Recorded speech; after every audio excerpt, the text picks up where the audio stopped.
we're going to do the LEC. We go into Europe, and to do that, we have our lovely Emily Rand joining us once again. Hello, Emily. And we have joining us all the way from Europe, it's Daniel Drakos, aka Rap God, aka LEC caster, aka just about everything under the sun. How excited are you for the start of the LEC? I'm so excited. I love this time of year because nothing is set in stone. There's so many different opinions flying around. No one has like 100% concrete evidence to back them up. So people have wild ideas about how teams are going to do. And up until you see like any team play, you're not 100% sure. And it's a good feeling. What's the wildest that you've heard so far? So rumor has it that like Misfits are awful is the hot spicy rumor I've heard is that the super team is dead. But to be fair, I got that from Reddit, so like not from like secret LEC sources. So like who knows? It could be like inside information, or it could just be some dude writing us like weird Misfits failure fan fiction in front of us on Reddit. You never know. But I want to see it. I want to see Misfits now. I really liked all of the commercials that you guys put together for the LEC and putting all the branding together. But how did you get into the hot tub with it was Expeke? Well, I got into a tub with Expeke. Yeah, so that was basically the key was like I wanted to do those ads for a while because they came from a conversation I had at 2015 Worlds with like Atlas, and so when we pitched them, the hot tub was like the first idea on the list, and I insisted that it was me. It was like my condition was like I pitched this. You have to let me sit in the hot tub with Expeke. But they promised us later like this bathtub is huge. They told us there's like you guys are gonna fit in here super comfortably. It's gonna be great. I messaged Expeke about it. He's like, yeah, why not, man? I've been topless on stream. Like, let's do it. It'll be fun. It'll be a good time. And we get there, and the bathtub is so incredibly tiny. So we never actually sit in the tub together. That's your behind-the-scenes secret. Like, we could not fit in the tub together. Oh god. Because the issue is that to get the appropriate amount of water for the camera, one, we were like really uncomfortably close together, like really uncomfortably close, and two, we're both pretty large dudes. So when I got out of the tub, all of the water is instantly gone. Oh, it's just totally like, because the only reason the water level is high enough is because both of our bodies are in the tub. So it was a mess. I'll say it was a process. I spent like a good 45 minutes waving and smiling at a wall. So that was an experience because Speke couldn't fit in the tub, but it was a good time. I mean, I loved it. It was weird. People seemed to like it, so it's good stuff. Yeah, you got tub physics going on and everything. But this is the first year. NA did it last year, and now this is going to be EU's first year of doing franchising. I saw you guys announce like Kia is a big sponsor, doing this sort of partnership with. Can you explain the partnership with it was like the French company that's going to be doing marketing for you guys, or what's the story with that? Lagardère. So Lagardère works closely with our business development team. Now, this isn't my department. I know a lot of these guys, but basically they help our business development team work with sponsors is essentially what they do, at least from my understanding. So they've got a lot of experience kind of in the business world, and they help bring in new potential sponsors. That's my understanding, but I think for anything more specific, you'd have to look at the announcement because I'm not sure 100% like what the day-to-day consists of. Cool. What are normal fans or old fans and new fans going to see? Or will they see like a change in the broadcast after the franchising comes about? So I can't give any super duper specifics, but we definitely have a super upgraded studio, new graphics package, new branding. I mean, it's 100% a new league in the sense that like every single piece that you're going to see on broadcast is going to be brand new, which is really exciting. Yeah. Super hype. Yeah, I love new toys, and there's definitely a lot of new toys. So new branding, new look, new teams. Pretty much everything that can be new is new outside of casting talent.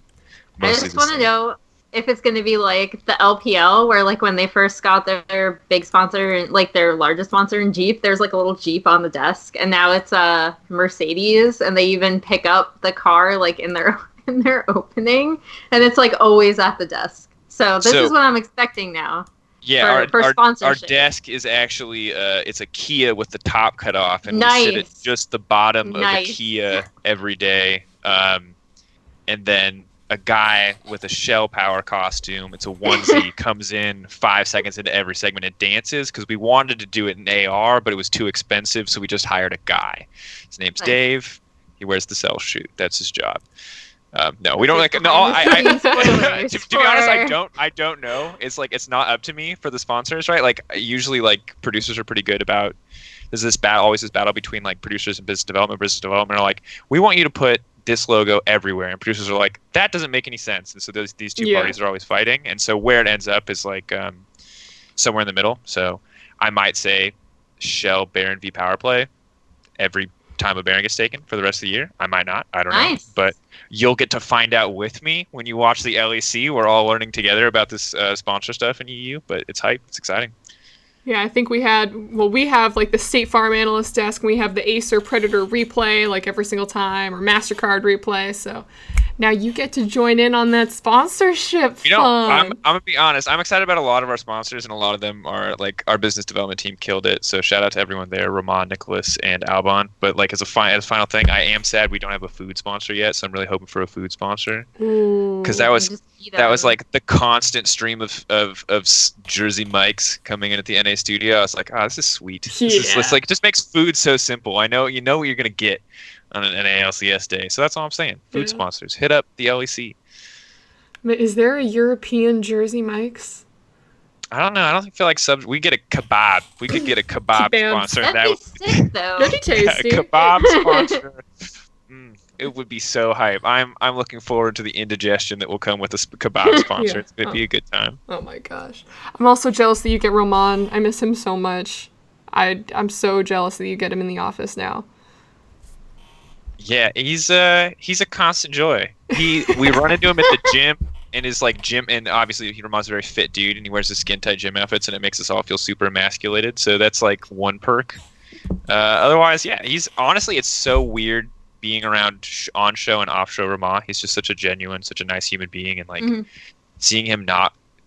The running joke in the office was like, this is really weird seeing you with a shirt on. Like this is like the first time professionally we've been together, and you've worn an entire set of clothing. So it's new. It's a new experience working with Ramon. It's hype. It's exciting. Oh yeah. Me and Cass is the makeup lady, if some of you guys don't know.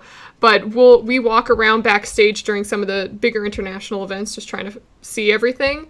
And we'll just see Ramon like mid body paint transition with like he just has like skin tight boxers on, and then just the rest is painted. It's like he spends like 3 hours getting painted every single time before like a big show or something. But oh my gosh, I love him so much. But let's I could talk about Ramon for hours. I can literally talk about Ramon for hours. I'm noticing a theme here. Yeah. Yeah. So let's go ahead and start to talk about the actual teams. Let's start with the new ones first coming in to franchise.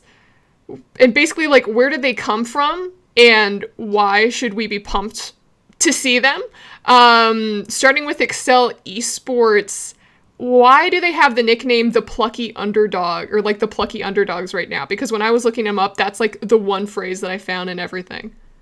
I think that's self-branding. That's self-branding? For the record, I think that's self-branding. But I think that they want to make it clear that they are the underdog org, and I think from an org standpoint, they are definitely the youngest org. In terms of, at least in terms of scale. They've been around for a long time, but they've always been super small scale, super local to EU. There's a lot of people that have worked with them that have held them in very high regard, but they never really broke into the larger scenes. They were always very small, very grassroots. So this is like a huge step for the organization. The two guys that own it, or run it rather, are both super young, but they're really eager, and they seem like they're really talented. They've been doing everything by the book from what I've heard. They're really good to work with, and so they're kind of like, in that sense, they are the underdogs. They're the new guys on the block. They're the new kids. I think a lot of people underestimated them, but they, presumably, since they got in, crushed it in the application process. And now they're here, and they've got a lot of big sponsorships. They partnership with the AFL, some partnerships with people in the AFL, rather, as well as this Twickenham Stadium for practice, being based in the UK. This is a team that has a lot of exciting things, and a couple names to back it up on the lineup as well as a lot of new European talent, which I think is one of the most interesting things, is that they have a lot of names here who have always been close to finding their way into the LCS that haven't quite made it. So I think if you're a fan of the amateur scene, this is definitely rather an organization and a team you can get behind, because there's a lot of new people kind of entering the league. And Emily, before we started the show officially, we're kind of talking about the 10-man roster and how that's working. And here we see them trying out the 10-man. So what do you think about that? I know you were talking about it before. Yeah, so I think this is the team that I definitely know the least about, I would say, just because it is a lot of European players, like Draco said, from the development leagues, which I actually think is kind of cool in a way because you get to see native talent coming up. And then obviously the two British players on the lineup in Kadril and Kasing, who people will probably be a little bit more familiar with. 10-man lineups are really, in my opinion, quite difficult. And I wasn't on board with them for a while, and I'm still kind of iffy on them, if only because a lot of times it just, like we were talking about on stream, I believe, as the stream was like going up, we were just chatting randomly about 10-man lineups. And, you know, there's always like a give and take, right? Like you have to balance a lot of really eager, hungry players, especially if you have young players who are coming up and this is like their first LEC, like professional experience. And, you know, it's hard. It's hard to have to say to someone like, you're not going to play for this reason, or like, we're going to put someone else in. So I think even with like, and obviously they had other internal mental issues, but like the Afrika Freaks were kind of the team in Korea that were trying out like 10-man lineup, and then they were doing these insane practices and kind of using it to do internal scrims. And I think that's a good idea if you don't like take it too far and are doing just these insane like 16-hour days. So I doubt that Excel will do that. And I mean, I hope the best for this team. I think they're interesting to watch for me just because I will admit I know very little about the European development leagues, and it's always cool to see players make their way up organically. So Draco's rough strength estimate, where would you place these guys, top, middle, lower in the pack? Just because we don't know too much about them. Yeah, so I think that it's hard to rate Excel very highly. I think the three most interesting players on their team that we've seen are top, which is Expect coming back to Europe, which I think some people are excited about, but a lot of people are kind of carrying in, I think, a little bit the EU Masters hype, which may not be on the same level as what we can expect from the LEC, as well as his time on G2. So I think there's a lot of question marks there. Exile on the mid lane is the other experienced member on this lineup and has like the lowest floor and the highest ceiling of any player, of any mid laner. Like he straight up runs it down, you know, most recently 7 out of 10 games, but the other 3 out of 10 games, this dude pops off and he can go toe to toe with anyone in Europe. So it's, what are we going to see? And Kasing, it wasn't his best split on Splice. He wasn't great. He wasn't bad. He's a big name. He's a British name, and he's a good leader for a team. So I think that overall they have some of the building blocks to do well, but I just don't see it competing with any of the other teams. Like if this team had come into LCS last year as opposed to LEC this year, I think they could have been very easily middle of the pack fighting for more. But given that they're coming in when everyone is like already making upgrades, it does feel like they're a step behind. So I would say 9th or 10th. Definitely towards the bottom, maybe 8th place in a good season, but unless they show something really fantastic, I don't think there's any way anyone could say like, ooh, Excel really hit the ground running. There's just not really any argument for that I see. Yeah. We'll just have to see how they do when they start up. But let's move on to the next team. Rogue, Prophet, Kiki, Senkux. How do I pronounce his name? Hikyu? Hikyu. Just Hikyu. Hikyu. Oh, I thought you were trying to pronounce Kikis. Kikis. Kiki's. I was Kiki's delivery service. I'm wearing a freaking Totoro shirt right now, so Ghibli is in Ghibli's in my brain. Kikis. I'll tell him. I'll let him know if he makes it international again. You can prepare for an interview. Yeah, I'm just gonna be like, it's Kiki's buff delivery service. I don't know. But I can't have favorite players, but Wedeed's my favorite player, just because he's so sweet. You can have for the record, you can have favorite players that aren't in your region. I think in your own region is the only time you have to be concerned about like bias accusations, which people are way too quick on the trigger with anyway. But like, I have favorite players in every region but Europe. In Europe, everyone's equal. Everywhere else, I'm allowed to be a fan. Where it's like, everyone's my favorite player. Everyone's my favorite team. I want you all to win. So don't suck, but, do that. I love you all equally. I love you all equally, my children. But, okay, so Rogue for me was a familiar org name. I remember seeing them in Rocket League and CSGO.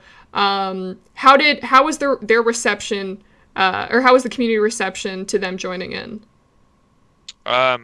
I would say that it was mixed. I saw a lot of positive stuff for them. They're very strongly trying to set some roots down in Poland and really ground themselves there and build up a fan base with the Polish community. Investing in Polish talent like Kikis. And I'd say there's plenty of people who are like, okay, this is an American org coming into EU, and they had mixed feelings about it. I think their backing is really exciting. Imagine Dragons and Steve Aoki are two big names, and they're two names that are different, right? That stand out from the rest because you don't really have a lot of musicians stepping into the field to fund esports org, and their success in Rocket League is interesting. CS:GO, they've got a few interesting players, Zeus, and additionally their brief stint in Overwatch was also pretty good. Yeah. So if this was an org that you're familiar with, I feel like you do have some good reasons to be excited. They have hit the ground running, and mostly from what I know, people that have worked with them enjoy working with them. So I'm excited to see them, but I do think that I'd say it's a split fan base. I'd say just like Excel, they're going to have to earn a lot of their fan base in Europe. They're not going to, it's not like Origin returning, right? Where you just kind of get a freebie because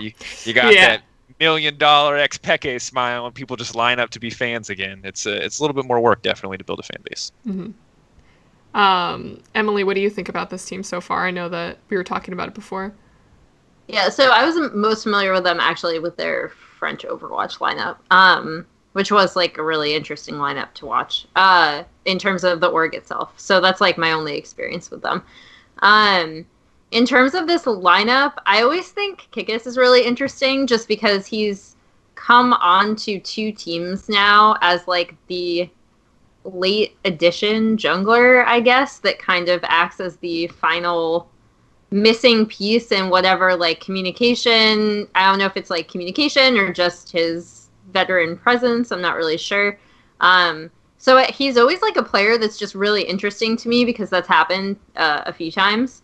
And then yeah, the Wadid Hiku lane is interesting. Sencooks is one of those mid laners who it's a bit like how Drakos described, I think, Exile, where like he has some like They're really the same player. really strong games, and then some really not so strong games where you're just like, oh, is this the same person? So I think the success of Sencooks is going to depend a lot on Kikis and vice versa. Hopefully Sencooks can hold mid lane so that Kikis can kind of do his thing in the jungle as well, just because again, if you've watched me on literally any show, I think that mid lane is very important for an entire team's stability. So those are the two players that I'm really looking at on this team, actually. In terms of whether they're going to be successful, I think those two really need to be able to sync up quickly and create a nice stable point in the middle of the map. So then Drakos, top, middle, bottom. Where would you place him? Once again, I think this is probably a bottom of the pack team starting out. I think that Emily's totally right. Like, I personally think Kikis is going to hit the ground running. Can he maintain it is another question, but like he's a really good player and he was the reason Vitality plays so highly in the regular season and helped a ton with both their Worlds and their playoff run. Sencooks is always a question mark. Unlike Exile, I feel like his lows aren't nearly as low. He does have those high highs, but he's never found consistency. And for players like Prophet and Hiku, they've had good games during their time on Roccat, but it's never been more than good games, right? It's never been a good season. So similar to Excel, there's a lot just too many questions here, and definitely unlike Excel, who have almost no history, right? Rogue does have a history, and it's just not super shiny. So maybe they can do more, definitely have the potential to do more, but until you see anything, I think it's pretty safe to put them at the bottom. Awesome. Oh, that word, potential. It's like the P word. They could be great or they could just suck. I mean, it's just such a trap, right? Like, I don't want to come out here and say that they're like, I actually want to believe in Sencooks. I'll say that because I think the only thing holding Sencooks back is Sencooks because there's literally no difference in the games where he's popping off on Aurelia and the games where he's just like back on Malzahar duty. Like, there's no difference. He gets the same amount of jungle attention. Like, you watch the games, it just seems like he's in his own head or there's something else holding him back. And so I just want to see Sencooks unleash. I want to see him actually consistently be at the top. It can happen, but it's a long history of it not happening, so we're just going to have to see. Awesome. Well, let's move on to the next team who is making their return since they lost their LCS spot in the summer of 2015. SK Gaming, they're back. Out of this roster, I'm going to be honest, the one name that pops out to me is Pyrion coming back in the mid lane who had his stint in NA for less than a year, and then immediately following that, he was a starter for SKT. So where did this roster come from? How was it put together? And a starter for SKT. Also just like the core JJ theory from NA. It's the same thing where it's like, look, God. We made him, we brought him up. Core JJ, he technically counts, right? It does. You know what? It does. The now power of transitive properties it's very loose here. So if you're not a fan of some of the regional leagues in Europe, I highly recommend watching some of them. They're actually like the best way to see upcoming European talent. It's where pretty much everyone goes to play before they can get a spot in the LEC or what was the LCS. These are 3 players from the Mad Lions lineup. That is Selfmade, Crownshot, and Warlib. Warlib, you may know, is the former Jax One Trick. He was a pretty mediocre player. He's obviously great on Jax, pretty much not a lot else, but he's improved since then, and I've heard nothing but good things about this guy's work ethic, his attitude about the game. Selfmade is considered the jungle prodigy. A lot of people look at him like the new Yankos. A lot of personality, a lot of attitude, very aggressive, potentially new First Blood King candidate. And then Pyrian looks good. I have heard rumors that he's doing well. So all things considered, this is kind of promising. And I think when you look at Vitality pretty much picking up 4 out of 5 pieces of a successful LVP, in this case lineup, I think SK following suit and grabbing 3 out of 5 and solid mid laner looks like a really good way to get into a new league, and definitely inspires a pretty good amount of confidence if you actually go back and watch the Mad Lions games. These are some surprisingly talented players for when you consider that they're in a league below LCS or LEC. Emily, anything to add on to that? Yeah. No, I mean, the thing that interests me the most about this lineup are actually those 3 Mad Lions players, especially Selfmade and Crownshot, just because I've heard really good things about both of them. Pyrian is really interesting to me for people who didn't watch him on SKT last year. He actually, he wasn't bad. I dunk on the idea of him starting over Faker only because SKT were kind of in, let's just say, a rut last year. They kind of really struggled to find any sort of synergy or coordination, and so Pyrian was the mid laner for like their, I guess what you consider their B lineup, right? And they ended up starting over the A lineup, which had Faker on it. So I don't know what happened there. Obviously, I don't think that Pyrian is as good of a mid laner as Faker, but I do actually think that he's pretty good. He had an initial, like, very rough start in NA, right? But by all accounts, most people who have worked, like, on a team with him say that he just has, again, like, a really good attitude, and he's a very hard worker. I think he is the question mark here, if only because he's the South Korean player kind of coming onto a lineup with a lot of homegrown European talent. So if this lineup is going to succeed, it's going to be on the backs of how well he can communicate with the rest of the team. Not even just like as a language thing, but just coming to a new region after spending time in South Korea and North America. Emily, I've been picking on Drakos. Where would you put them on your top, middle, bottom tier? So I think this team, depending on how other lineups can do, could break into like the middle of the pack, but I would still put them towards the bottom for now, if only because I am higher on a lot of the other lineups that we're going to get into later on. I think at the top of Europe, you have a lot of really strong contenders. So that's kind of why I would put these guys like middle at best. Drakos, does that sound good to you, or?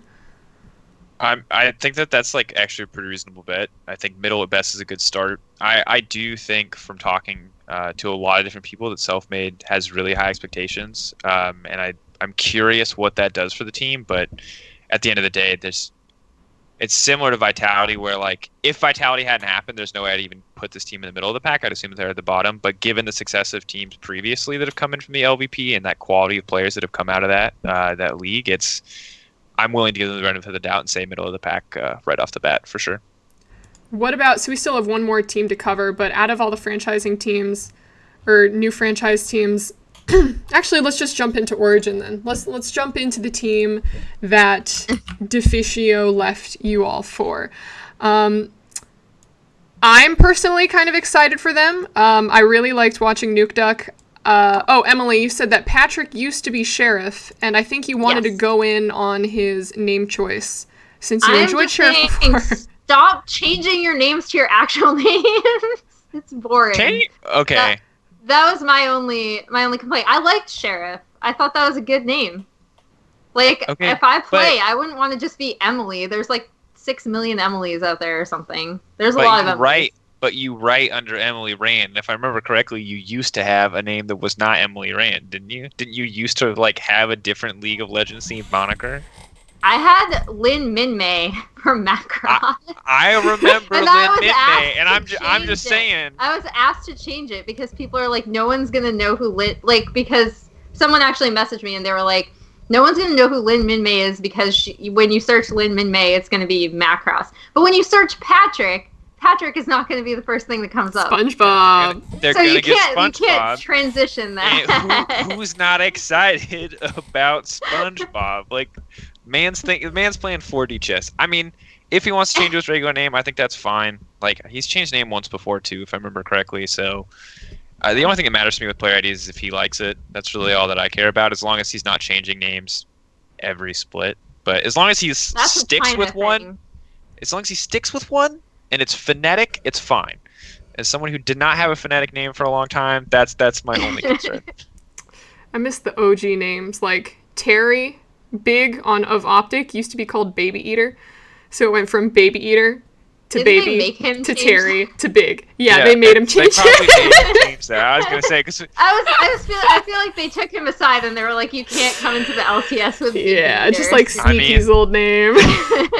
There's a long history in EU and NA of names that had to be changed for the sake of. Yeah. We'll leave it at that. Let's talk about Origin. This is by in no way reflection of his playing ability, by the way. Literally just a name thing. Yeah, we're just gonna play for his name. I think he's a good talented bot laner. Yeah. Yeah. I think for me this roster is has a lot of good players on paper. I think Alfari is usually pretty underrated when it comes to top lane lists. He took a back seat for a lot of the Misfits season. And so didn't have a lot of flashy games, and the games where he really did pop off, he was playing really boring champions like Mundo. And your highlight reel for Mundo is the fact that he takes 30 tower shots, and people, rather than saying, how did Alfari get to that state, people just go, lol, Mundo, riot, nerf. Like, so he is a very good player, and I think that's going to be good for them. I think Cold is a question mark, Mithy is a question mark, Sheriff, all big question marks, but top lane and mid both look really good, and I think Cold was the best player on Unicorns of Love, no doubt in my mind there. And knowing the guy on a personal level, I think that he's got a really good attitude about the game. He's super diligent about self-improvement, and I think he can get back up to top-tier competitive level where he was with Splice in 2016 when they were at their peak. No problem. Sheriff is definitely a gamble. So is Mithy. But if Mithy gets back to form, I have no doubt that Mithy can make another good 80 carry, and Sheriff definitely showed as much as he could on H2K, but also it's similar issue with Cold, where you look at this guy and you go, good player on a bad team, how much does that mean? Can he be a good player on a good team too, or does he just look great because everyone else around him is like, lighting dumpsters on fire and leaping into them every game that they play?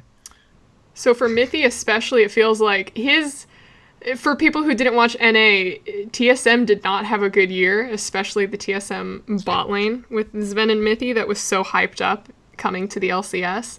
So him going back to EU to play for basically like a brand new team, it kind of feels like it's almost like a opportunity of redemption for him.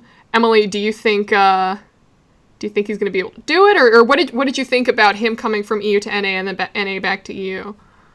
So I think for him, it's a mechanics thing, not like a game knowledge thing, right? Because like when you bring Mithy onto a team, you're not necessarily bringing him on because he's like super sick mechanically, but because he has a really strong understanding of how to play the game, and he's also by most accounts like a really good in-game leader and just like a good person to have on your team in comms.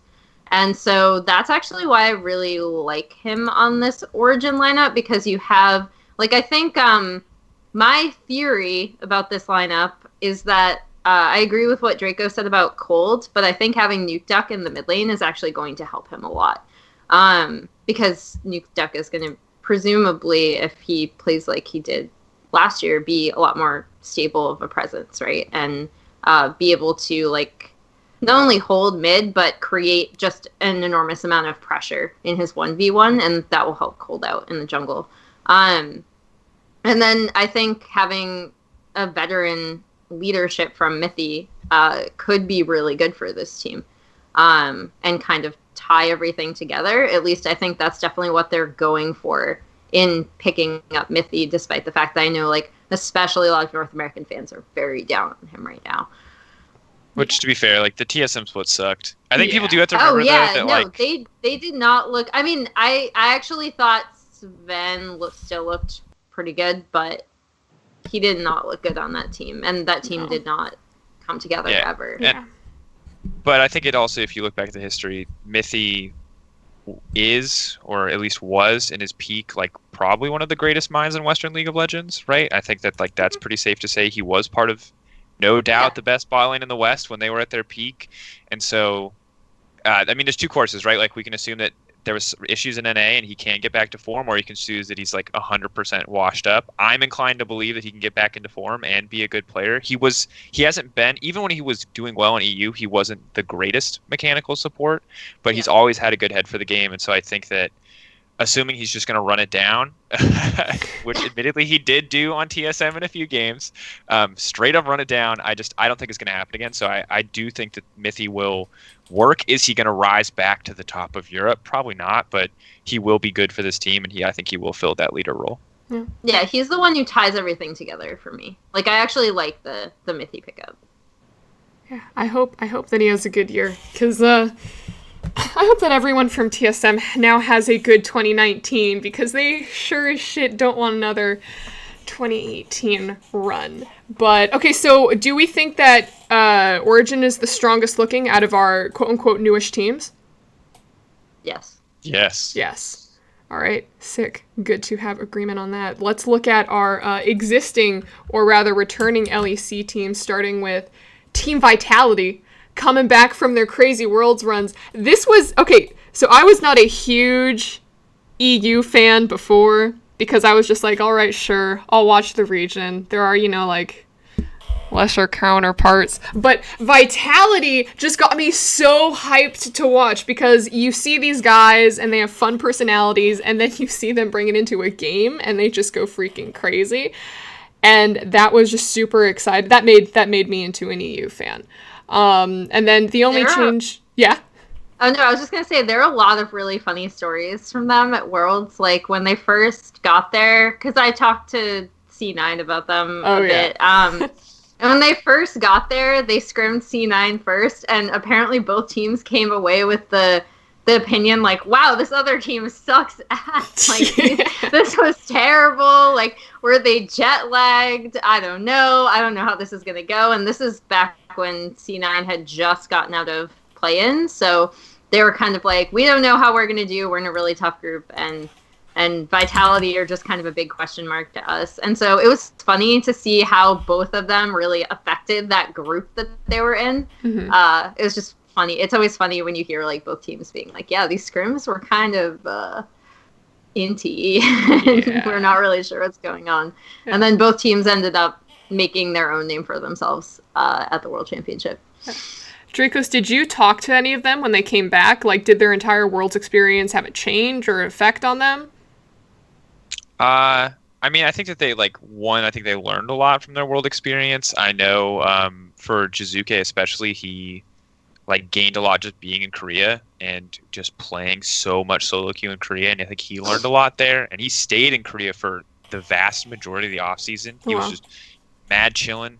He loves K-pop. That's one of my favorite things about him. This boy loves K-pop. He's not super vocal about it, but I saw him when he was doing some media day shoots the other day, and he was telling me about all the different K-pop shows he got to go see live, and how fantastic Korea was. That's awesome. Yeah, so Jizuke is the best on a personal level, and also he's a really good player, and I think that going to Korea was good for him. Having that high quality solo queue was a really good experience for him, and it seems like just in general, I think playing on the world stage, there was a brief period basically in spring where like nerves hit him pretty hard in the third place match, which was something that we talked about, and I think that a lot of those issues where he lacked that experience have now resolved themselves because he's played in these high pressure matchups. He's been under so much more pressure, and I think now comparatively, like regional isn't going to feel nearly as bad as it once did. I think Vitality still have a lot of work to do in terms of how they approach the game. I think that's the biggest thing, is because even after Worlds, I still think that they had a limited range of play styles. Let's say they had a mostly one style, and it obviously they were just aggressive. It's not really fair to say one style. They did a lot of different things, but the one universal trait they had is they were super aggressive. And now I'm hoping to see more development from them. If they want to still be aggressive, that's great. I just want to see when the game calls for them not to engage. I want to see a Vitality that doesn't engage this year. So that's more of a team thing than an individual player thing for sure. Got it. And Emily, tapping into your Korea knowledge, because person replacing Kikis is Mowgli, our good boy from Africa Freaks. So he's coming from a team that has the 10-man roster and the quad scrim blocks, practicing 14, 16 hours a day. And now he's coming to EU and joining Team Vitality. Is this going to be like a major culture shock for him? Well, the interesting thing about Mowgli is that if people watched the Freaks last year, and I alluded to this in my analysis of the team in our LCK episode, the Freaks and Spirit specifically, he would just kind of have these games where he would just farm and like not do anything. And if they felt like it felt like if the team thought they were being too passive, they would bring in Mowgli, who was a little bit more aggressive, a little bit more proactive early on the whole. Even though Spirit can do that, he just sometimes didn't for whatever reason. And then they would bring in Mowgli. So if you're looking for a jungler to come in and maybe have like that same kind of aggressive mentality, I think you definitely could have done worse than Mowgli, because he should kind of come in and still have that proactive mindset. Again, like we talked about why this team suddenly kind of made a turn, right? And a lot of it had to do with Kikis. So replacing that piece is going to be interesting, and kind of why I feel like even though they kept the majority of their lineup, I don't have a good read on this team, because a lot of it is going to depend on how Mowgli fits in, and already their play style was just kind of very, we're going in, and even if we shouldn't go in, we're going in, and like maybe they'll work out. And, that caught a lot of teams off guard, I think, especially at the World Championship. But I want to see how Mowgli fits in, and that's kind of why I feel a bit lost in terms of where to place this lineup, despite the fact that they changed kind of the least in terms of just players. Yeah. I'm going to go ahead and skip our where would you place them and put those all together when we do our predictions for the top 5, bottom 2 at the end. Yeah, big question mark. Where will they be? Just so we can start moving on to the next teams. Next one that we want to look at is Splice. They had, Emily, would you say a poor summer start in 2018? And then it seemed like everything started to turn around for them after they came to Rift Rivals and whooped our first seed team, Team Liquid. ELO Vampires. That's what we call Splice. ELO Vampires. ELO Vampires. Did that Team happen? Liquid, wow. Team Liquid never recovered. They were miserable performance at Worlds. Splice just ruined them. Oh my god. ELO Vampires. That's my theory. That game. By the way, that game was a miracle. Like to this day, I look back at that game and I'm just like, well, all right. Gods of League smiled down upon us that day. Like, God bless. I remember I was standing on the side ready for interviews, and I'm like, sweet, we're going to grab Double Lift, we're going to get some trash talk out of them, and I just start to see Splice like, there goes another tower, there goes another tower, and I'm like, what's going on? It was so clean. Why? It was so clean. But that Rift Rivals was pitiful. NA did the best that they did in that last little best of 5 thing, but that was rough. It was a rough Rift Rivals. That was not. Just fingers crossed for this year. I think like the pattern is NA wins in EU, EU wins in NA. This year it's probably going to be in EU, so NA is going to win, obviously. So you know, Yeah, sure, yeah. clearly, we're on the LEC preview show, but let's just talk about how great NA is. But okay, Splice start. Yeah, Splice. Let's get back on track. I don't have a horse in this race, so I'm just sitting back here being like, you guys can fight it out. You know, it's great now because we've used one so much. I feel much less obligated to fight about it. I'm just like, yeah, okay, we'll see. You know what? It's just whatever. Oh, poor Cloud9. Splice. So for me, who is Humanoid? Because I feel like I have not heard this name before. I mean, Humanoid's new talent. He came in so he played in Turkey for a while, which is very standard for, I think, promising new mid lane talent. It's where Caps came from. It's where Blippo came from, as well as he's Turkish. So he played on Dark Passage, and he played on the Polish lineup in Illuminar. And so I honestly don't know a ton about this guy. From what little I've seen of VODs, he seems to be pretty good, but he didn't stand out to me as like someone who's going to be above and beyond. But I also know from experience that if anyone in Europe knows how to scout talent, it's Peter Dunn. This dude finds people. I don't know his method, but he talked about. He said to me like 6 months before Fnatic had Bwipo, he's like, someone will get Bwipo in the next 6 months, or he's like, someone will lock Bwipo down, and Bwipo will pop off, and he'll be one of the best talents in Europe in 2 years. Oh my gosh! And he's like, he knows. I don't know what he looks for in solo queue, who he talks to, but I actually have a ton of faith in Peter Dunn that when he finds young talent that it's going to be promising, because everything he's told me so far has been super on point. But personally, I didn't see anything that special. He looks pretty good.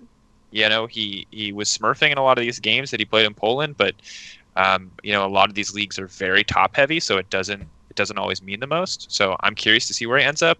I don't think he's an upgrade over Niski, or at least he won't be initially. Niski was really good for this lineup by the end of the year, but he should hopefully not be a weakness, and I think that's good enough when you look at the rest of the upgrades on the lineup. And Emily, I think you had some thoughts on Norskarin.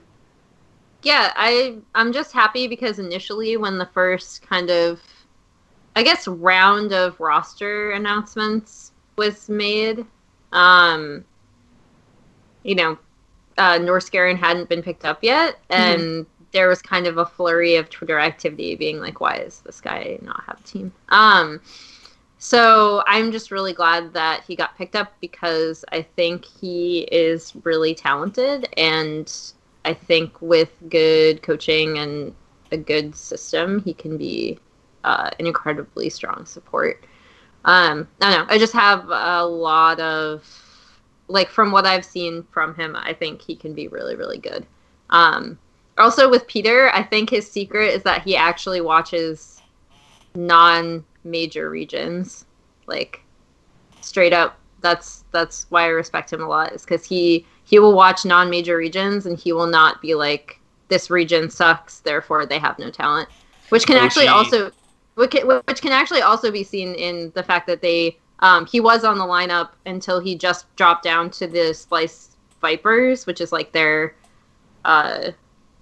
secondary team, I guess, in getting Tierwolf, who is a Latin American talent, or LAS talent, I guess, because he's from Chile. So, and I actually really like Tierwolf, and I'm curious to see how he can do outside of his region. But if I had to hazard a guess as to why Peter is so good at scouting players, because he actually will look at, you know, he used to coach in CBLOL, he will look at Turkey and he'll study it seriously instead of just being like, well, this region is bad because they're a minor region. So maybe that's just a chip on my shoulder because I've watched Brazil for so long. Yeah, I was going to say the CBLOL love showing through. But Peter Dunn's good, and I have faith in his scouting abilities, and I think Norskarin was good, and from hearing comms, he's very vocal, he's very active, and he's, you know, I think he has the right kind of personality to fit in with a lot of more senior, a lot of more veteran players, even with a younger player like Humanoid alongside him. So I'm actually feeling really good about this lineup.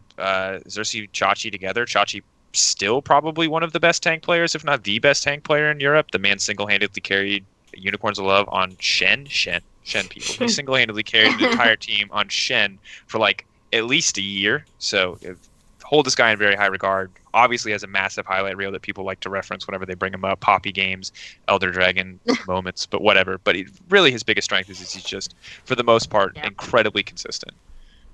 Awesome. Well, then let's talk about our next team. Schalke. So they basically uprooted their entire roster besides Upset and then just brought in what they brought in: Odoamne, Memento, Drakos, help me. Abadage, Abadage. It is Abadage. Okay. We were right. So, God bless Vettius. Either asked them or did the research, but it's from Age of Empires 2. When you pick a specific race or faction, I don't actually know what the official terminology is, nationality, whatever it is. When you like double click on the workers, one of them says Abadage, and that's what it's from, apparently. Per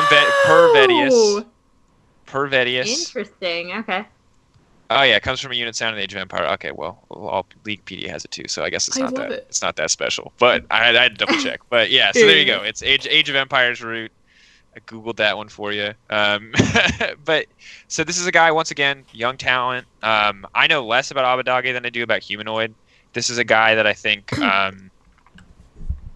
once again, Turkish League is going to be a big thing. Played on Vitality Academy as well, played on the Royal Bandits lineup with Freeze, and so from what I saw he looked good, but outside of the final series that the Royal Bandits played where they lost, they looked like far and away the best team in Turkey, and we're just on another level in terms of map play, to the point where similar to my issues that I have with Humanoid, it's hard for me to definitively say this guy is good, because one of my weaknesses is anyone who does any kind of analysis is that, like, if someone is just raffle stomping, I have no idea what to look for. I'm like, yeah, he didn't use that ability great, but also he has 4 kills, so he killed the dude anyway. Like, should I care about that? Should I not care about that? I don't know.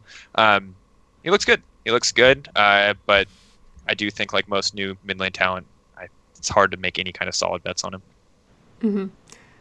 Emily, you want to talk about the Ignar's return and the reason for it?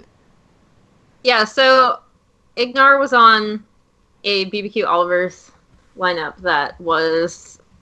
It was actually really frustrating to watch that team, because for whatever reason, it just never clicked, right? Like, it wasn't that they didn't have the talent on that lineup, but they just never came together to the point where I'm pretty sure I am on the record saying that their Baron setups were, like, the worst in Korea. But I think the Upset Ignar bot lane is a bottom lane that intrigues me a lot, because I think Upset is really, really good.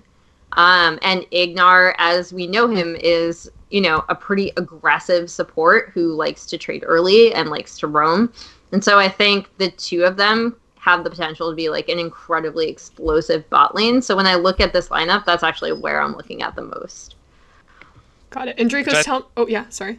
No, I was going to say, I think it's super fair. I think you've mentioned it before, Emily, but I agree that, like, mid, as a result, mid jungle is super important right now. So I hope that that's enough to carry Schalke. But I also think it's really funny that, especially for European fans, one thing I've noticed is that, like, because Ignar did so well in that World 1 with Misfits, people are willing to just gloss over what was an entirely crap year in Korea. And it was just be bad, like, guys. It was like, real bad. People are super really willing to gloss over it completely and be like, Ignar's going to be good. I'm really excited about Ignar. And I just want to say, maybe hold back a little bit on Ignar. That's my only warning. Like, let's wait and see. Yeah, I think Ignar will be fine, and the reason is because I don't think BBQ's problems necessarily stemmed from a lack of individual talent. It was just like watching solo queue games. Like, just watch, like, pretty much any BBQ Baron from last year, and it's just... Or trust Emily and save yourself the actually you don't really want to watch it. But I think temper expectations for Ignar, but I will say that BBQ Oliver's, like, I can't really pinpoint a single player and be like, this is why the team was really bad, Like, it was a team thing, and they just didn't come together. Like, the communication was just not there. So then, maybe a broader question, but should we be a little bit nervous or wary of all the Korean imports kind of coming in to EU and their performance right out the gate? I mean, if you count the people returning and not the people that have already been here that have moved teams. I think we have Mm-hmm. 4.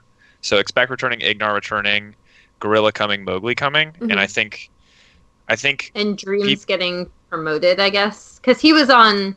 yeah, but People he might was not in remember he Europe. was like a sub, yeah, for Vitality, right? Yeah, Mm-hmm. he played on the Vitality Academy team if I remember correctly. So Yeah. 4-5, and I think that I don't think there's like too many outside of Gorilla and Mowgli. I don't think people are getting too crazy hype about Expect. Maybe a little bit too much for Ignar, but I don't think it's like some of the stuff that you got when like Someday came to NA and people were like losing their minds. And not that like I wasn't also losing my mind. I was like, oh my god, Someday in NA, like let's go. Someday's a god. And then like it's all right, you know. Yeah. But it went okay. Pyrian is the other Korean. Thank you Twitch chat for telling me that one. Coming in as well. So personally, I don't think there's any like crazy hype for the Koreans. I think that Gorilla and Mowgli are the exceptions to that. I think the other 3 are, most people are cautiously optimistic, but I also think that Europe has a history of not importing top Koreans, but importing a lot of Koreans from like challenger scenes or benches of other teams. So I don't think we have the same pedigree of like bringing someone into our league who then immediately smashes it. In fact, we almost have the opposite pedigree where we brought in big names like Spirit for a while and like he hard tanked, right? We brought in like we tried to bring in like GBM and Hachani and we were like, maybe this is gonna be great, and then that also like hard tank. So Okay, I could have warned you about Hachani. Hachani, by the way, as a KT fan. I was very surprised with the Hachani hype. I'm just throwing it out there. Anyway. Yeah, it's hard to say nice things about Hachani's time in Europe. He played League of Legends. That's what I can say about Hachani's time in Europe. He certainly did play League of Legends. He launched that game. He selected a champion. He pushed some buttons too. He played League of Legends. Good job, Hachani. Jesus. All right. Well then, let's get off that subject and move on to what was it? The spicy take that you had at the beginning of the show, Drakos, or it wasn't a take by you. It was a rumor that you had heard that what Misfits is just going to be on Reddit. That Misfits is just going to be crap. Was there? Yeah. So the theory that I've heard and is supported by an entire split of NALCS is that Febvin is really bad. Now, I don't know this. Once again, no scrim data to support this, but Fevin was really bad in NA in summer. Spring was great. He carried that team, and Hakuho's Thresh in that one series. Fevin played really well, in my opinion. I want to say he may have been an element of like the environment that he was in. So I don't want to say that he himself was intrinsically bad. He was very vocal about saying how terrible NA solo queue is, for sure. So maybe there's a chance that he comes back to form, but I also think that Misfits specifically really need a strong carry, and some people are going to sign up and go, Hansama's your strong carry, and I'm like, Hansama rose up for 9 games in half a season and played a mean Draven in a mage meta with the most, like, probably the strongest laning support in the league in Mickey X. He played that lane and they got a lot of kills, and that's super cool. But you guys also have to remember the entire time period where this team was the power of evil show, and that's when Misfits was best, and they have not had a strong mid laner since. Senkux had a few good weeks. I'm really hoping that Febby can fill in some of that void, because when you look across this lineup, I don't see any strong carry presence. I see a lot of really good, really flexible players who can play a ton of different styles, but I don't see anyone who's going to step up and like put on the carry pants, especially if someone like Febvin is underperforming. And that's kind of why I thought that rumor was interesting, is because I can see it. If Febvin is bad, I feel like this team just collapses. Emily, I know you had some thoughts on SOAS as well. Yeah, so I actually agree. I think that for this lineup to succeed, Febvin needs to be really strong because they need a strong mid lane presence. I love, and people probably know this, I have a lot of respect for SOAS. I actually think that he is still just a really smart player. And even during the few games that he played at Worlds, he showcased that, despite the fact that obviously they might not have gone as well as Fnatic had wanted them to. So, I mean, I want this lineup to do well because I can see the thought process behind it, and I like the players that they've assembled. I do think that a lot of it is going to depend on, again, like mid lane, and Febvin really needs to be a stable presence who can go toe to toe with all the other mid laners in the league. And that is going to make a huge difference in how well this roster does. Also, how well Gorilla does coming onto this lineup. People might not know this, but his English is actually really good. And he's been to a ton of international competitions. Like, he is, I would say, like, semi-fluent, if not fluent, in English. And so that part of the communication barrier is not going to be an issue with this team. Mm-hmm. It's just going to be how the team itself comes together, like how these personalities and people come together. It's also just, if you look at their achievements on paper, I think every single player on this team has had a minimum of a Worlds quarterfinal appearance. So, like, in terms of in theoretical talent, there's like a ton here. Mm-hmm. And if you this is one of those on paper rosters where you look at it and you're like, this is a super team. This should be a super team. But I think when you dig a little deeper, there's a lot of cracks, and it's just about how they fill those cracks up, or if it turns out maybe we're wrong about how good Febiven is, and maybe Gorilla is just going to go nuts in Europe and be far and away the best support and like do this like puppeteering act where he micromanages every player and he's just this brilliant Korean mind that everyone wants him to be. Or maybe it all collapses. I honestly don't know. I would say when I think of Gorilla, I definitely don't think of him as that. That's kind of what Mada's reputation is, but it's actually pretty interesting when you look at this lineup and you look at Gorilla, Febiven, and Soaz, because they're kind of all coming from situations where their playmaking ability was kind of called a bit into question because they were either swapping with another player, or their team was doing really poorly, or their team fell apart at the end of the year, which was Gorilla. Because Kingzone was at historic runs, historic level runs in spring, and then just and then lost to Genji in the gauntlet. So that could have also been because of internal issues on Kingzone. We'll never know. And this is the first time we're seeing him apart from Prey in a while, which I think is kind of something that needed to happen, I guess, for both of their careers. But it's going to be interesting.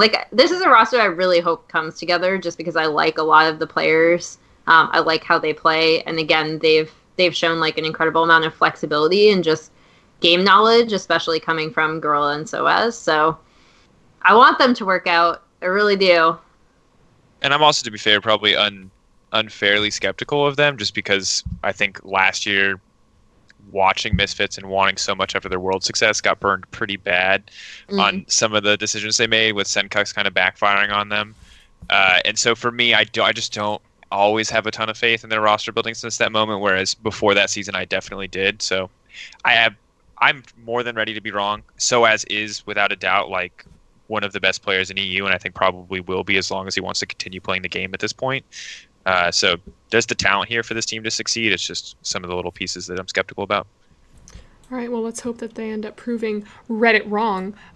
We got 2 teams left to go. Let's hit one of the interesting roster moves for me. I don't know if this maybe makes more sense for EU now, but for G2, Perks moving to bot lane still pops a little question mark up into my head right now, because I know when, funneling was huge, sure, let's send all the mages and, mid laners bot lane and see how that all plays out. But now we're seeing more of the traditional AD carries come back. I don't know about the EU scene, but I pray to God, in NA, it kind of stays that way. Are people more excited to see Perks in the bot lane now, or is there still what? Oh God, this is the hottest issue in Europe right now. Oh God, you're hitting on right here. This is the TMZ of Europe, is that people the debate on whether or not Perks is going to be good, and there's a lot of people especially pissed. I think that because the top 3, there was this recent public poll where it was a panel that decided top 3, and then with those top 3, people could add any other 2 names they wanted to make a top 5, and rearrange them in any order. And Perks was on the top 3 selected by the panel across a very large panel. By the way, I put Perks in the top 3 because I believe in this dude. He's insane. Oh, all right. And I will say, I think that this guy can swap into AD carry no problem. I think the funnel argument doesn't super matter as much to me. Mm-hmm. It's more that he's played AD carries in the late game, and I think that's an important skill, and I think that's one of the more difficult things to learn and to be able to do, because I think laning phase is the easiest thing to practice and get good at, because it is the only thing that I think solo queue is good at replicating, is basic laning phase mechanics. Mm-hmm. And so if I look at G2 and I go, even if Perks is like top 5 AD carry, I think this is still an easy top 3, if not top 2 team in Europe, because at the end of the day, like, you have the 2 strongest players on this team. Like, Perks and Caps, I think, were number 1 and number 2. And I don't think, like, if people want to argue that, that's great. You're probably just wrong. Like, those are the 2 best players in Europe, and you put them on the same team. And while Perks is still a question mark, even if Perks is bad, you still have the top side of Caps, Jankos, and Wonder. Yeah. And like, even if your bot lane is straight inting, and Mithy, who is also an unsung hero but is definitely the best laning support in Europe, like, even if your bot lane is straight trolling, and the other theory is that like these guys aren't going to get along and it's not going to come together, even if they just play a solo queue game, they will get top 5 in Europe, because they are just so good individually that I don't think that like a team of like okay players with really good team play can beat them, because they're just so good individually. Got it. Emily? It's kind of funny because what was the criticism that was levied at G2 for all of last year was that their bot lane was bad, right? Whether you agree with that or not, like, that was the thing. Like, it was like they're so bad that Hjarnan has to play Heimerdinger kind of thing, right? Mm-hmm. And then it turned out that worked out really well for them. But my point, to tie in, like, kind of dovetail from what Draco said, is that even if Perks isn't like the best in his role, this team has already proven that a strong topside can overcome that or make up for it, or, you know, like, whatever you thought of how Hjarnan and what Deed did their job last year, because I'm just saying this because they received a ton of criticism throughout the season. And I mean, this lineup is like the most interesting European lineup for me. I think when I'm looking at people role swapping, it's less about the champion pool, because already we've seen that champion pool, since they kind of decided to open up bot lane, has become a lot more wide and flexible anyway. And we've already seen Perks playing a lot of these champions, so that's not really a concern for me at all. It's just going to be about, just like, by nature, I think if any role has to role swap, mid laners are, by like role experience alone, probably going to be more successful, because mid is, I think, one of the most changing position in terms of like what is required of you stylistically, right? Because at the end of the day, like, pretty much every top lane carry is a very similar pattern. Pretty much every top lane tank is a very similar pattern. Marksman, yes, the laning phase is different, but your core role is very often the same, whereas like mid lane has so much diversity in terms of what you have to bring to the table. And I just, if anyone is going to swap to another position, mid laner doing it always feels like a decent choice to me, just because by the nature, like, mid lane changes so much as a role every single year. And I also think that that's where the funnel argument makes sense to me, because he was a carry, right? Like, they're probably not going to be running funnel compositions, but in terms of making him like a primary carry, I feel like he's already proven that he can do that. Like, he's already proven that he can team fight mid and late game as the carry of the team. And that's where I think the funnel comps are relevant, not in terms of champion pool, but in terms of how he already played with this team. And then adding Caps as the mid laner is just, like, as long as he's okay with it and there's no sort of internal, like, resentment around role swapping or whatever, as long as this team gets along, I see no reason why they're not top 1, top 2. Ooh, I like it. Let's jump over to our last team, Caps' former team. Vettius told me that there's a little bit of spice going on right now between Reckless and Caps. Caps leaving Fnatic was like a huge wait a second what for me. But what's the general thoughts in Europe right now about that? All right. Well, as the European TMZ expert, yes, with the last couple things I've said to you, so Reckless stated publicly, most recently on this like Fnatic stream special that was hosted by Medic, basically that like he felt like, or that Caps didn't really tell anyone. It was just like, Ooh. 1 second they're like, ooh, we're going, next split's gonna be great, and then the next second Caps was like gone. And so I think that, I don't know if there's bad blood there. If I were to infer from the tone on the show, Reckless did sound upset, but like he didn't say I am upset, right? So like, my speculation, I would think that there might be some frustration there, but I can't see Ovilee because I'm not watching stream, but I can just see her like drinking all of it. I'm like, yes. So what was his posture? It really tells a lot about the animosity they're holding inside of him. Let's like get up and let's talk about it. You know what I mean? Like we'll get the hotshot GG in here. I'll bring my knees up. Yeah.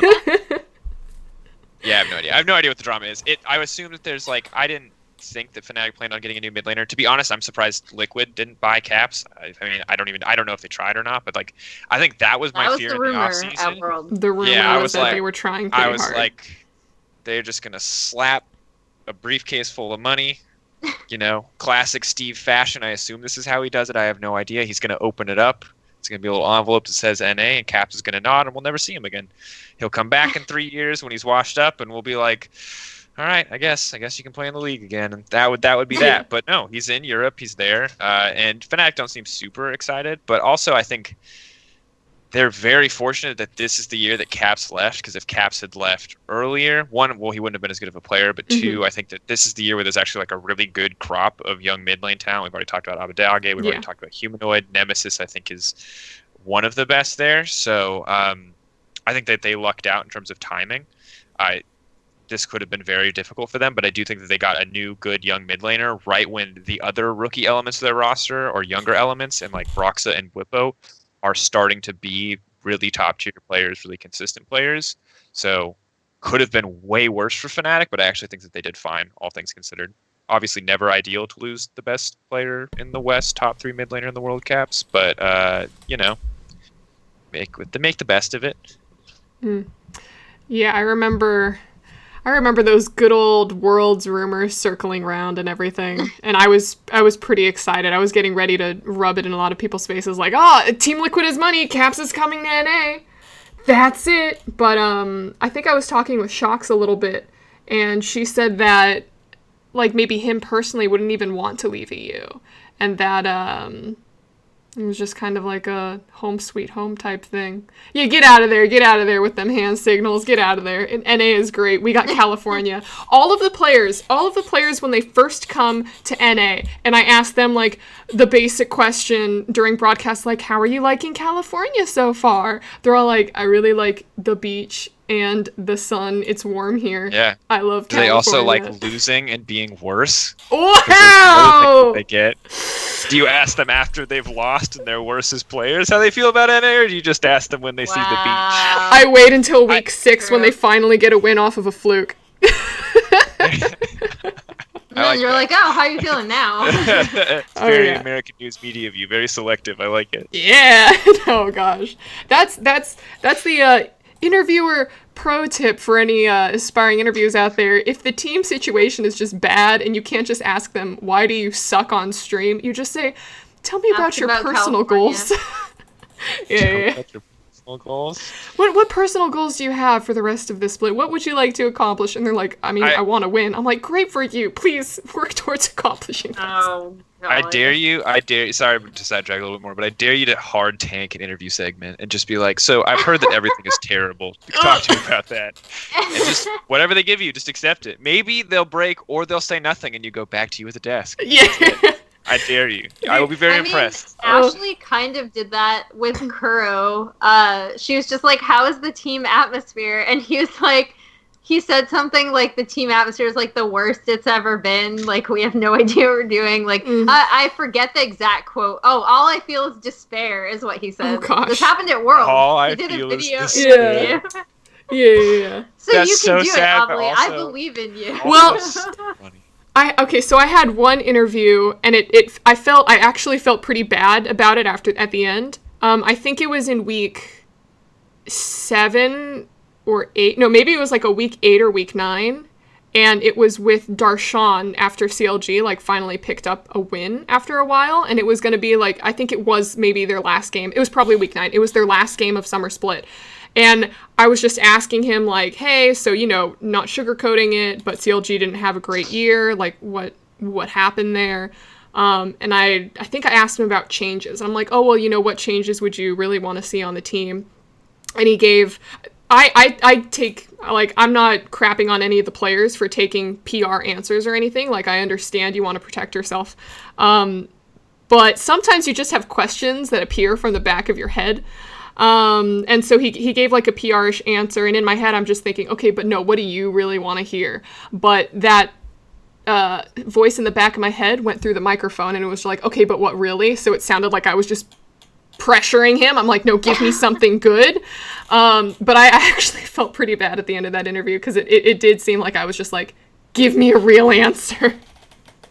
So it's those are how some interviews can go a little bad. It's okay. It's a struggle sometimes. Yeah, I felt very bad.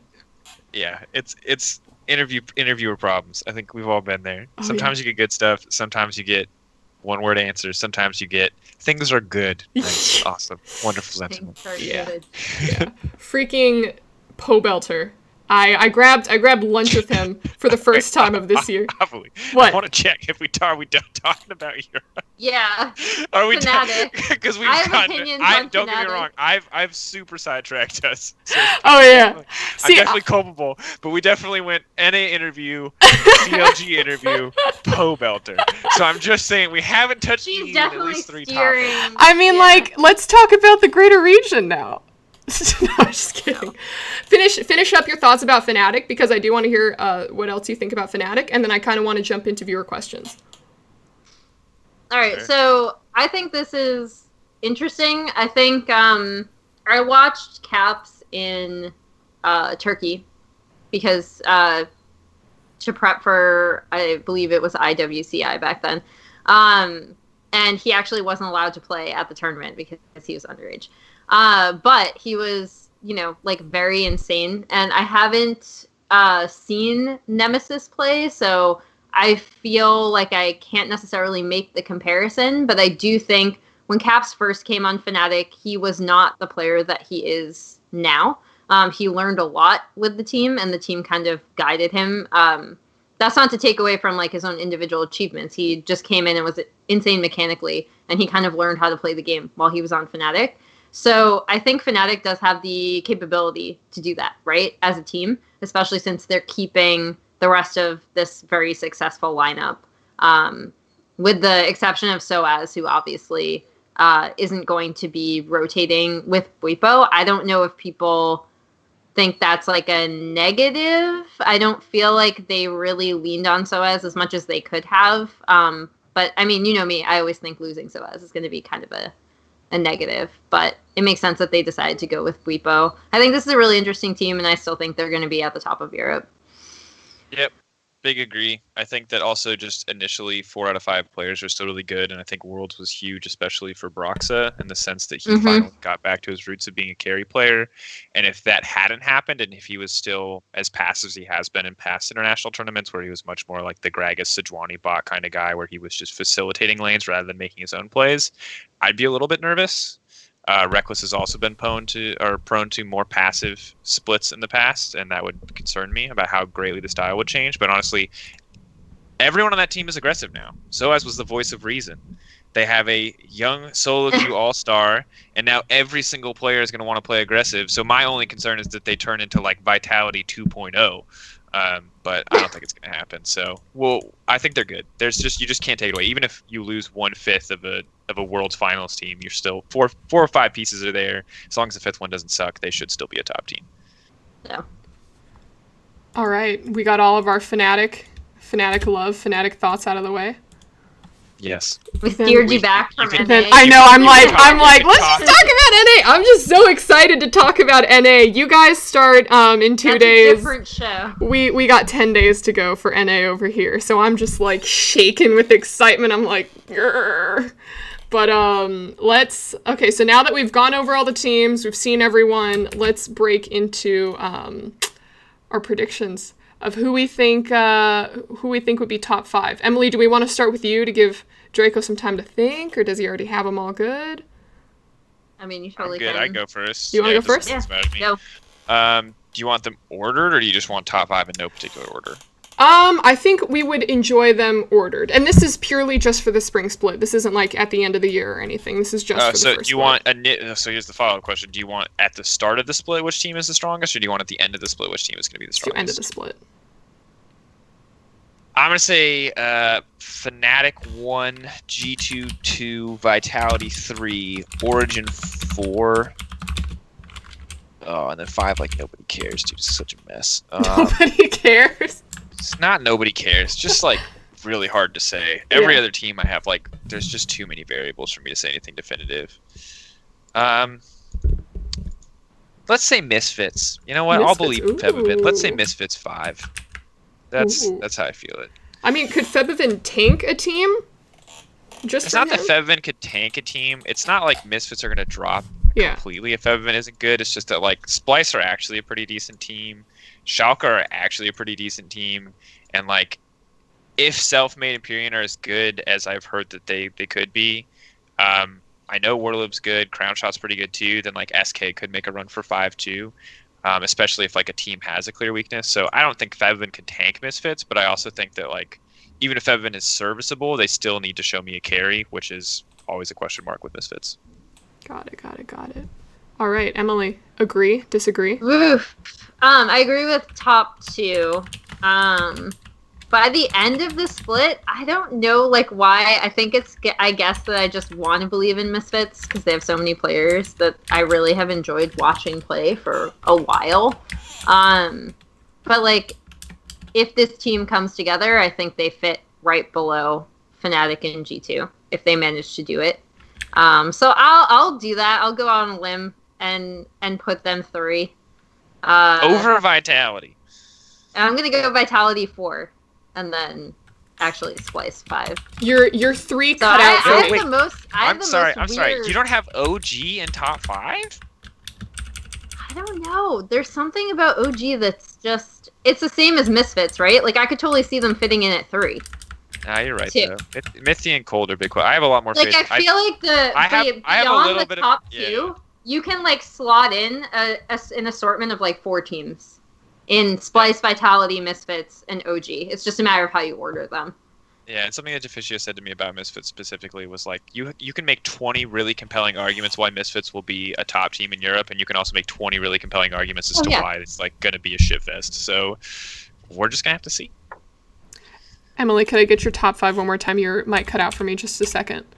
Oh, yeah. Oh, no, it was my... No, I think it was just on my end. Anymore. So I agreed with the Fnatic 1, G2 2. And then I went on a limb and put Misfits 3, Vitality 4, Splice 5. Ooh, I like it. All right, these are our spicy top 5. I feel like this is the spiciest top 5 I've had, and it's mainly because, again, I feel like you can swap out 4 teams in OG Misfits, Splice, and Vitality to fill in those like last 3 in a top 5. And then Fnatic, G2, 1, 2. Top 3 is the only part I'm confident in. Yeah. Everything else can change. All right. OG could totally crash and burn. I really only believe in Vitality, G2, and Fnatic to like be top 5 by the end of the split. Everyone else is just way too many questions. All right, Jacobs, we've also been doing bottom 2. So end of the split, bottom 2. Yeah, this is not difficult. I'm gonna say Excel for sure. Number 10. Sorry, boys. And it's like Rogue or SK, but man, I'm gonna say Rogue just because SK has more unknown quantities, so they could really, really suck. But I know more of Rogue quantities, and a lot of them are pretty meh. So I'd rather gamble on the unknown than settle for Rogue. So Rogue can go in the bottom with XL. That's where I'll put him. Nice, Emily. I actually agree. Because I think, like, SK are, like, one of those weird teams. I'm like, if they can take a few best ones off of some of the, like, middling to, like, good teams, basically anyone who's not Fnatic or G2, like, I'm just like, like, they might be able to make a run for middle, just because I think, again, like, we're going to bring the P word in here, but I think they have a lot of potential. It's with a also lot of these just younger players, which is why like it makes it difficult for me to drop them into bottom 2, even though they could very easily be there, and this roster just never comes together. I honestly, as a caster, just hope it's close. I just hope we don't have another situation where like the bottom 2 or bottom 3 are just so far behind to the point where I'm like, how do I decide who's 9th place? Like, by the person who can get 1 win off the 10th place team. Like, that's like the 9th place team is only 9th place because they've taken 2 wins off the 10th place team, and that's the only thing I want to avoid. Yeah, that's a womp womp. But okay. Yeah, we've all been womp womp. Yeah, there's been so many womp womp moments from 2018. All of Korea was a womp womp moment. RNG was a womp womp moment. 2018. But cool. So now that we have finished our predictions, we can move straight on to questions from chat. So anyone, if you guys got spicy questions for our TMZ expert Daniel Drakos, please drop them in. Reporting all of the EU drama behind the scenes. Wait, there's one person who's been like spamming a question that I want to answer. Do it. Because they've like posted like 4 times since I've been here. It's Arcano EU, and they want to know, maybe more so to Drakos, but to everyone, how do you think Perks will handle having another town of the same tier on the same team? His ego can get the better of him sometimes. What happens if he's completely overshadowed by Caps? First off, I think like any statement relating to like emotional issues either behind the scenes are like always really hard to make definitively. What I will say is that Perks took a backseat for a long time when Sven and Mithy played on the team, and things seemed to be fine during that time period. They were winning, and so I think winning is what's most important to Perks. And now he gets to play against other really cocky players like, you know, Attila, confident players like Upset, confident players like Reckless. So I think he's going to have his own battle set out for him. I don't think it will be an issue. I just think he's old enough and veteran enough that it wouldn't be. I think if you put a player, if you told me that Caps was the guy swapping to AD carry, I might be a little bit more concerned because he's so young. But like, Perks has just been around so much. He's won so many things that it just doesn't seem like it's going to be an issue. He's also made a lot of mistakes and kind of learned from them. Yeah. As well. Like in terms of like being cocky and then kind of getting a little bit, you know. Yeah, I mean, he's definitely got smacked down. Yeah, so I think that's also a good thing. Is like I think we've kind of seen him mature, right, over the years. So definitely. All right, Emily Drakos from Malo the Bagel. How do you guys see your top 3 failing? Emily, we could go with you first. Oh God, how do I see my top 3 failing? Okay, so the way that all of these teams fail, Misfits, I feel like I already kind of touched upon, right? Where it like just doesn't come together. Like they don't have a primary carry. The mid lane collapses, which also again affects jungle, affects side lanes, affects everything.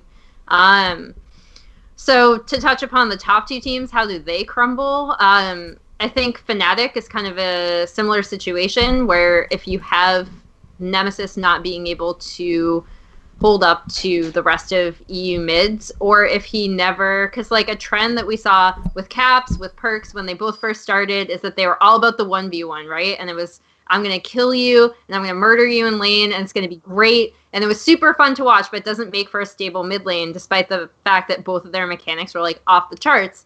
And we saw both of them grow from that, right?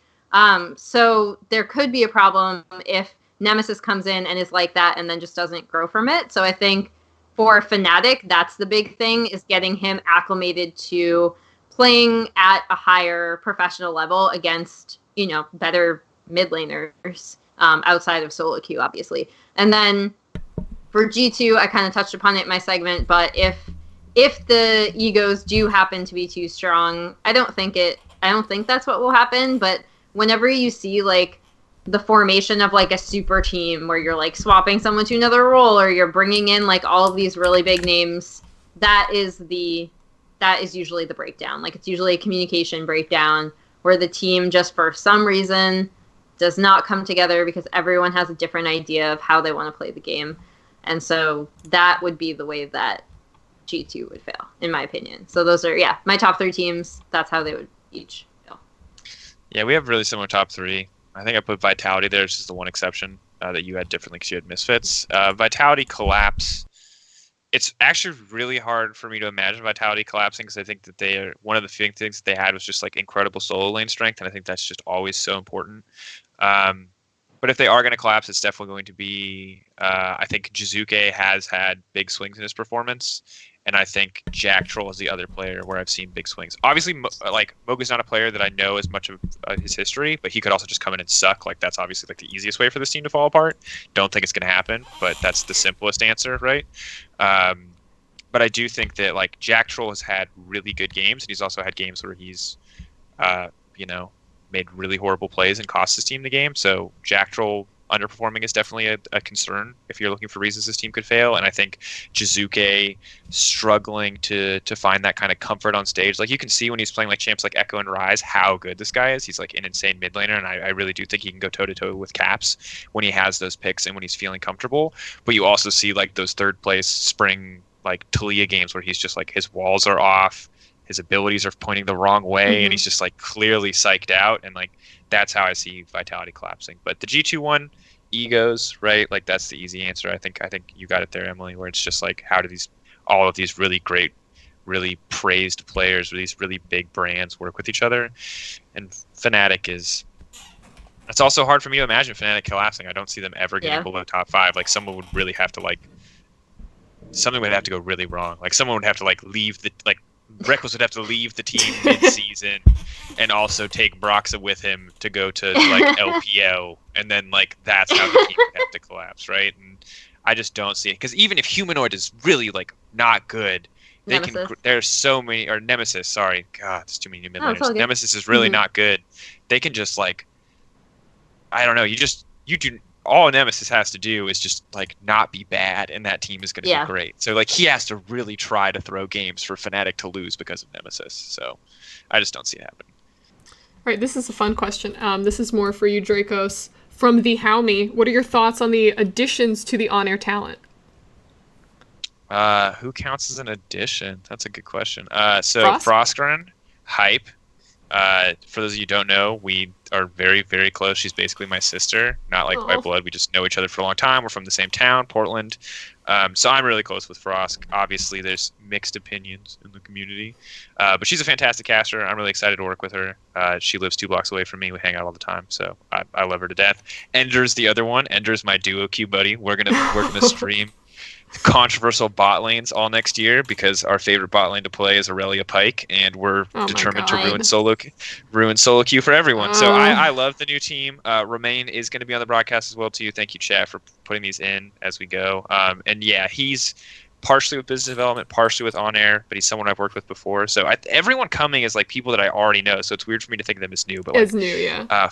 Foxdrop is coming back. Laura's coming back. So yeah, I'm generally excited about everything. Still got Shocks. It's a good time. I love this team. Really, really do. It's there was like it hasn't always been like sunshine and rainbows, definitely in casting, but like this team is really good, and I think for the first time I'm like 100% confident in my team across the board.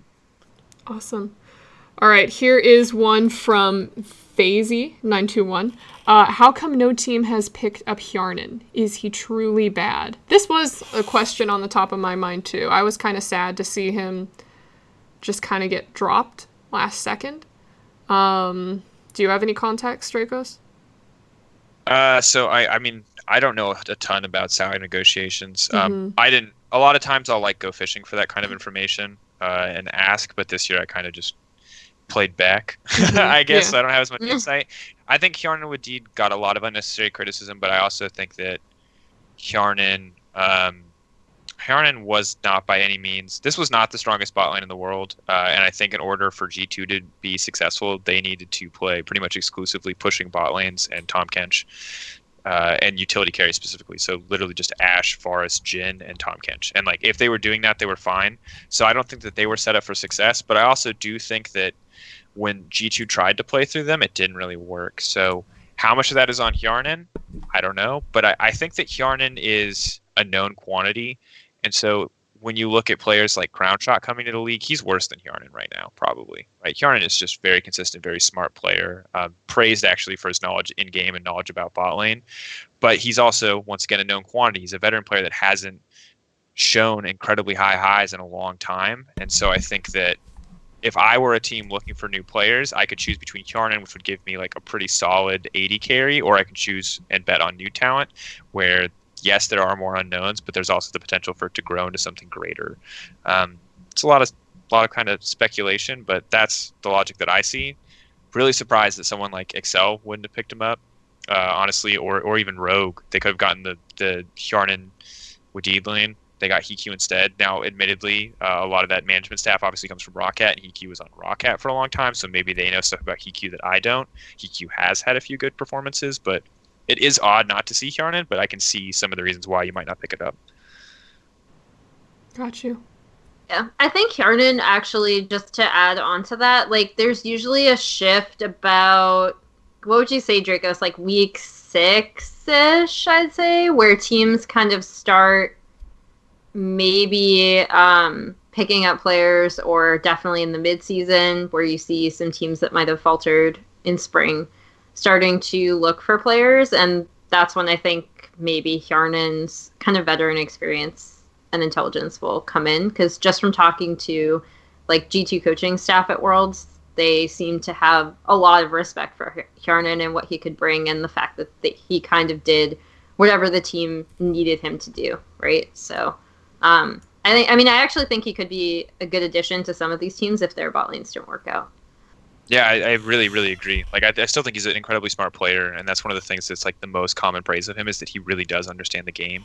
And while he's not the flashiest player, he is reliable. And I think that given how explosive, if we look at, let's assume that the Schalke lane is as good as people expect it to be, the Misfits bot lane is as good as people expect it to be, and the G2 bot lane, and the Vitality bot lane, and there's actually so many bot lanes that can kill people 2v2. There's a lot of really interesting bot lanes here. Yeah, there's a lot of people who can kill. There's a lot of bot lanes that can actually kill people 2v2, and that's not something that you experience a lot. So if there is a big discrepancy, the value of Hjarnan goes up a ton, because Hjarnan won't die to someone in the lane, and a lot of these young guys might get overconfident and misstep, and Hylissang kills people. Mickey kills people. Ignar kills people. Like, all three of those supports will snap engage on you. And yes, it's cost many of them their lives when there's been a jungler there, but also they are not afraid to pull the trigger. So you cannot afford to drop a bunch of games while your AD carry figures out how not to die. So there is room for Hjarnan if that happens. All right, I'm going to pull up last question that we have, and then we can all break free, because I know it's getting late for you in EU right now. It looks like... Let's see. All right, I like this question from Katsin, but this is for Emily. For Emily, which Korean team do you think would fit best into the LEC style-wise? Ooh. Let me pull up all the Korean teams, because I haven't seen all of them play yet. I've only seen 4 play. Because South Korea, for those that don't know, just started last night. Which is why I look so tired today. Let's see. Emily is nocturnal, by the way. She stays up for all the LPL games. She stays up for all the LCK games. She watches, like, CB LOL. Well, Emily watches everything.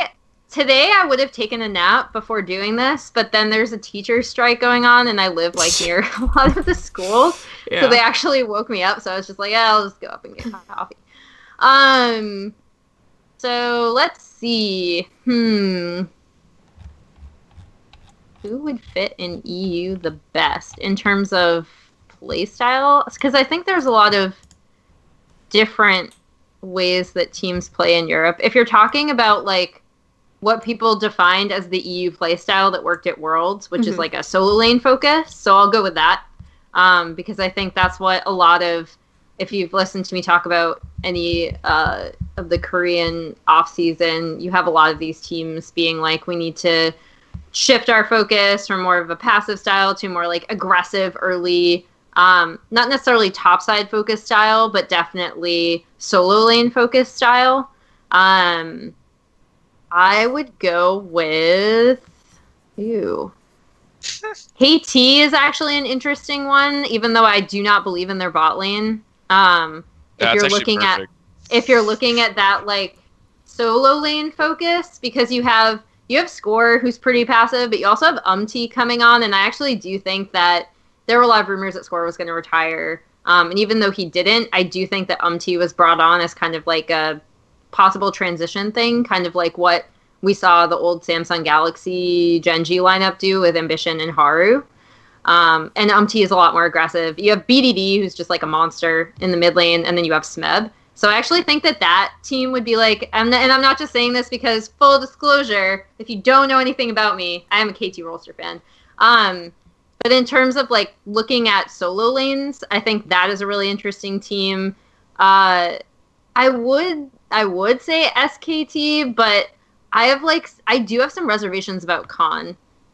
Because sometimes he plays too far up in lane, even though I think he's an excellent laner. Sometimes I think he plays too far up in lane and gets punished, like what Jynere actually did to him last night. I'm sorry. You just listed a player that plays too far up in lane, and you think that puts them lower down? Yeah. Okay. All right. Ranking? You know what? SKT. Let's go. You got if Faker, this man goes hard, tries to outplay people, and is mechanically good, he belongs in the LEC. There you go. So take SKT too. Those be.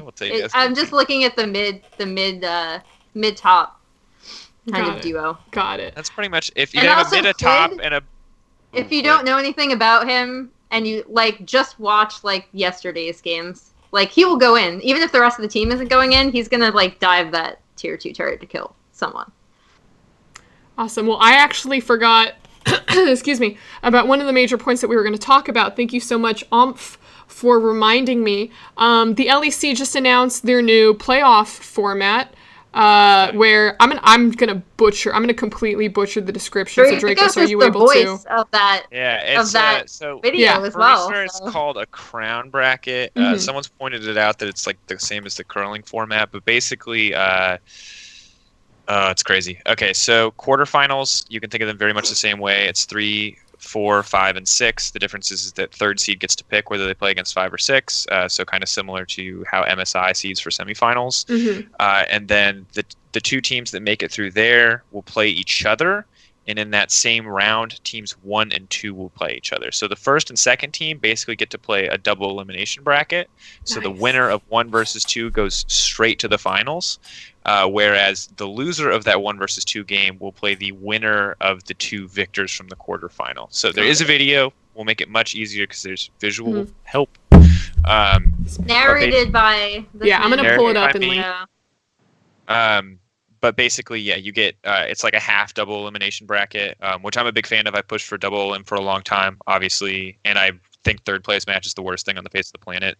It's terrible, so it's gone. And that makes me very happy. Obviously, there are downsides to any format, so it's not entirely perfect. The team that plays on the loser on like the day before finals will then have to play another best of 5 the next day, which is like very tough. But also from like a spectator point of view, I'm like, this is just infinitely better. This is just so much better. Oh my god, because third place match is so awkward, right? Because like playing for championship points is just not the same thing as playing for like actual meaningful like potential to win the whole thing.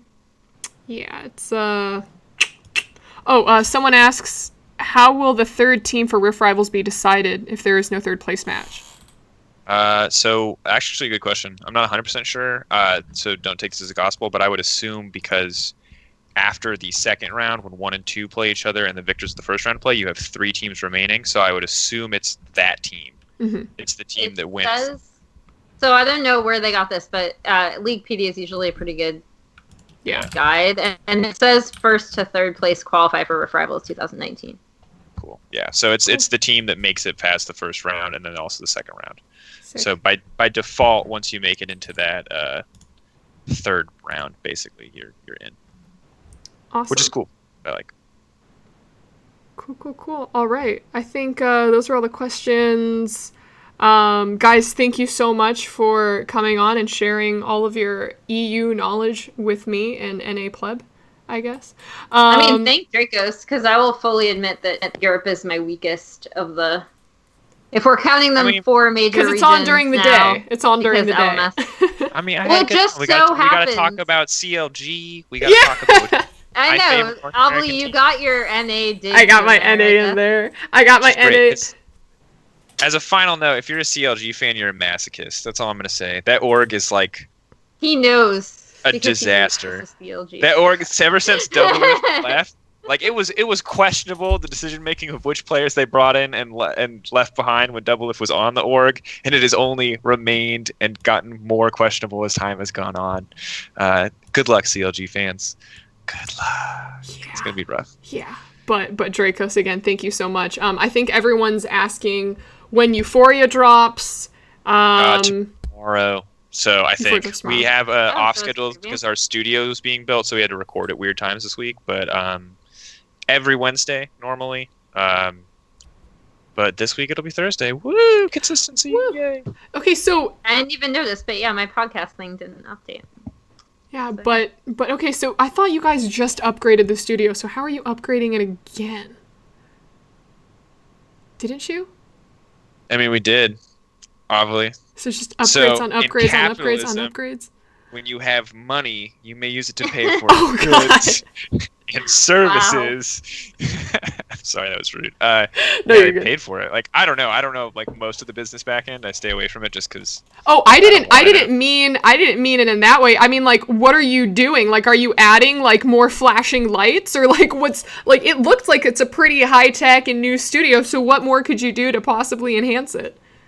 I mean, we didn't like the brick, so things are changing. We decided 1 year with brick, we're over it, and now we have to go for an entirely new look. We don't want to split it 50-50. If one part of the studio is going to change, everything has to look on brand. We're very big about branding in the LEC. Fresh, clean start for EU. That's the whole thing. So I love it. Rebuild it from the ground Can up. I just say, I love that they started with the SK Fnatic match, even if like the teams now are That's obviously so... quite different. I like the call out. Like I like the call out to the original LCS and even like pre-LCS days. I'm a fan. Like I like that it's starting with that. That was a very cool decision. So you are like one of 100 people who will appreciate that. So because that was definitely there, and definitely like we had a discussion. We were talking about like what order to the because like the days are locked, but the match order isn't, and people can change them as we go. And it's like maybe you get a request from a team, or like there's like we want to put this hype match up here.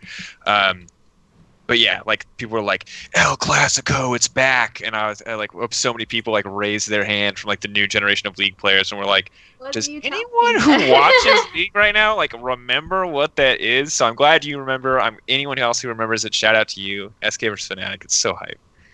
Yeah, like I mean, this match might be not that close as we already talked about, but I think I thought it was a cool call out. Like as you're doing the new rebranding, being like, hey, we haven't forgotten where we came from. It's very cool. Cool. Well, guys, thank you again for being here.